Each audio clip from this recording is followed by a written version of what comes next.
গতকাল একটি দুঃখজনক ঘটনা ঘটে গেছে।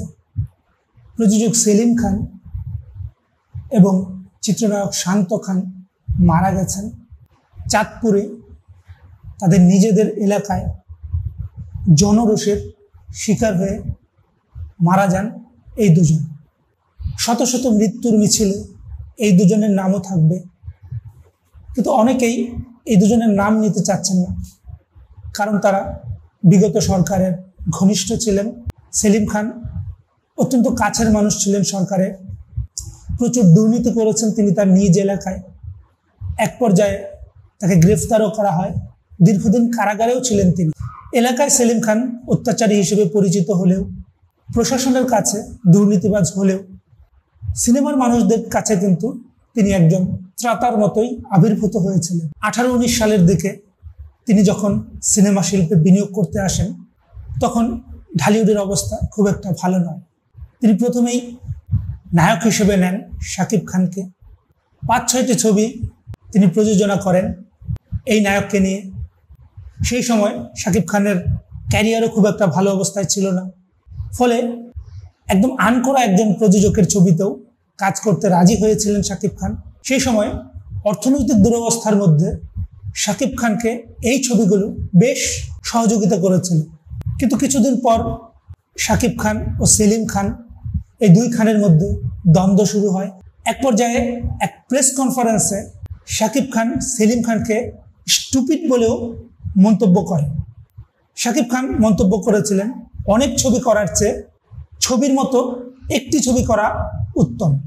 এটা বলে শাকিব খান বুঝিয়েছিলেন সেলিম খান যে ধরনের ছবি করেন সেই ছবিগুলোর মান ভালো নয়, যে কারণে ব্যঙ্গ করেছিলেন শাকিব খান। দুঃসময়ে সেলিম খান এই নায়কের পাশে থাকলেও দুঃসময় কেটে যেতেই শাকিব খান কিন্তু সেলিম খান প্রতি কোনো ধরনের কৃতজ্ঞতা প্রকাশ করেননি। সেই ঘটনার পর কোভিড আসে। কোভিডের সময় 100 সিনেমার ঘোষণা দেন সেলিম খান। সামনে ছিল পরিচালক সমিতির নির্বাচন। অনেকে মনে করেন সমিতির নির্বাচনে তার প্যানেলকে জয়ী করার জন্যই এই ধরনের একটা উদ্যোগ নিয়েছিলেন। কারণ যাই থাকুক, সেই সময় অনেক সিনেমার পরিচালক জীবিকার তাগিদে সেই সমস্ত কম বাজেটের ছবিগুলোকে লুফে নেন। 100 ছবির কাজ না হলেও প্রায় 30টি ছবির কাজ কিন্তু শেষ হয়েছে। এর মধ্যে অনেক ছবির সেন্সরও হয়ে গেছে। কিন্তু সেলিম খান কারাগারে চলে যাওয়ার পর সমস্ত কাজকর্ম বন্ধ হয়ে যায় শাপলা মিডিয়ার। এর মধ্যে 3-4টি ছবি মুক্তি পেলেও অনেকগুলো ছবি এখনো আটকে আছে। এগুলোর ভবিষ্যৎ কি কেউ জানে না। সেলিম খান জেল থেকে বেরিয়ে এলেও তেমন একটা তৎপর ছিলেন না সিনেমায়। আর এরই মধ্যে গতকালের দুর্ঘটনা।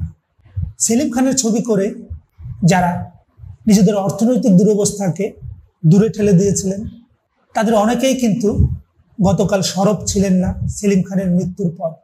এতটুকু কৃতজ্ঞতা প্রকাশ করতে দেখা যায়নি তাদেরকে।